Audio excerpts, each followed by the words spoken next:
कहानी की शुरुआत होती है एक काले बादलों से ढके आसमान से। बिजली की आवाजें गूंज रही है और अचानक एक तेज चमक के साथ स्वर्गीय बिजली धरती पर गिरती है। ये बिजली साधारण नहीं थी। इसके वार से दो लोग ने झा और ओबिंग सीधे धराशायी हो जाते हैं। उनके शरीर पल भर में राख जैसे बिखर जाते हैं, लेकिन उनकी आत्माएं खत्म नहीं होती। तभी सामने आते हैं मास्टर ताई जेनरिन, जो एक कमल उठाते हैं, 7 रंगों वाला पवित्र कमल। उसकी रोशनी से ने झा और बिंग की आत्मा संभल जाती है। वो दोनों नए शरीर में जम लेते हैं, मगर ये शरीर बहुत कमजोर होते हैं। चलना फिरना तो दूर, सांस लेना भी मुश्किल लगता है। इधर समुद्र की गहराई में खबर पहुंच चुकी थी।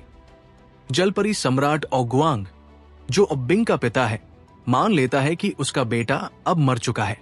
गुस्से से वो तिलमिला उठता है और सीधे चेतांग दर्रे पर हमला बोल देता है। सैकड़ों की संख्या में उसके सैनिक जमीन पर उतरते हैं। लोग घबराकर भागते हैं और तब सामने आता है खुद ओबिंग।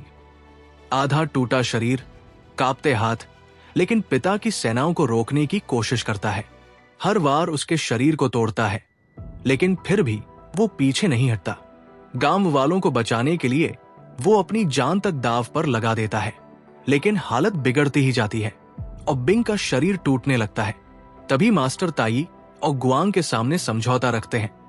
अगर वो हमला रोक दे तो ने झा और बिंग 3 परीक्षाएं देंगे। 7 दिन तक दोनों एक ही शरीर साझा करेंगे। अगर वो सफल हुए तो ओबिंग को स्थायी शरीर मिलेगा और गुआंग अपनी सेना वापस बुला लेगा। गुआंग मान तो जाता है, लेकिन उसके मन में अभी भी शक बाकी रहता है। अब शुरू होती है पहली परीक्षा। ने झा और बिंग मिलकर एक गांव जाते हैं, जहां मरमोट राक्षसों ने आतंक मचा रखा है। शुरुआत में दोनों का तालमेल नहीं बैठता। जब ने झा वार करता है तो ओबिंग पीछे खींच लेता है।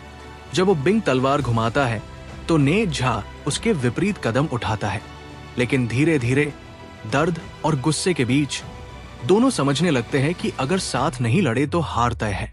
अंत में दोनों मिलकर राक्षसों को हराते हैं। पहली जीत मिल जाती है।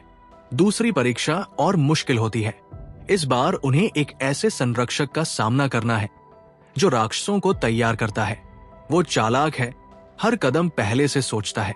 ने झा बार बार फंसता है और बिंग गिर पड़ता है, लेकिन फिर ने झा अपनी बुद्धि का इस्तेमाल करता है। वो दिखाता है कि वो सिर्फ लड़ाकू नहीं, चालाक भी है। दोनों मिलकर उसे चकमा देकर हरा देते हैं। तीसरी परीक्षा सबसे भयानक है। अब ने झा को अकेले लड़ना है। सामने है पत्थर का राक्षस शीजी। उसका हर वार धरती को हिला देता है।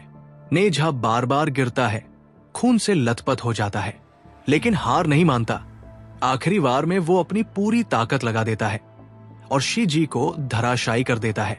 जीत उसकी होती है। इसी जीत के साथ वो एक्सियान बन जाता है और पोटियन हासिल करता है। जैसे ही सब ठीक होता है, धोखा सामने आता है। चैन संगठन का नेता वुलियांग, जो अब तक मददगार दिख रहा था, असली दुश्मन निकलता है। उसका इरादा है कि एक विशाल तवे में सभी ड्रैगन राजाओं और राक्षसों को डालकर आग में भस्म कर दिया जाए। इस आग को वो अपनी ताकत बनाने के लिए इस्तेमाल करना चाहता है और बिंग और गुआंग फंस जाते हैं। ने झा टूट जाता है। उसे लगता है कि सब खत्म हो गया, लेकिन तभी वो कदम उठाता है जिसकी किसी ने उम्मीद नहीं की थी। ने झा उस समधी आग को अपने अंदर समा लेता है। उसका शरीर जलने लगता है, चीखें गूंजती है, लेकिन आग उसे खत्म करने के बजाय मजबूत बना देती है। ने झा फिर से जन्म लेता है, पहले से ज्यादा ताकतवर, पहले से ज्यादा चमकदार। और बिंग भी लौट आता है। दोनों मिलकर वुलियांग और उसकी पूरी सेना से भिड़ते हैं। लड़ाई भयंकर होती है। हर तरफ आग, बिजली और हथियारों की टकराहट। और गुआंग की आंखों में हैरानी होती है जब वो देखता है कि उसका बेटा जिंदा है और पूरी ताकत से लड़ रहा है। ने झा और बिंग मिलकर तवा तोड़ देते हैं। सभी कैदी राजा आजाद हो जाते हैं और गुआंग शर्मिंदा होकर अपनी हार मान लेता है और समंदर की ओर लौट जाता है। लेकिन कहानी यही खत्म नहीं होती। मिड क्रेडिट सीन में दिखता है कि वुलियांग हार मानने के बाद भी चुप नहीं बैठा। वो गुप्त जेल में जाता है और वहां शेन गोंगबाओ, और शेन झेंगदाओ से सहयोग की बात करता है, लेकिन उसकी चाल उसी पर उल्टी पड़ती है। वही दूसरी तरफ ने झा के भाई जिंझा और मुजा वुलियांग को ढूंढते हुए जेल तक आते हैं, मगर तब तक वो रहस्यमयी तरीके से गायब हो चुका होता है। कहानी के अंत में दर्शकों को साफ पता चलता है कि ये सफर यही रुकने वाला नहीं है, आगे और भी बड़ी लड़ाई आने वाली है।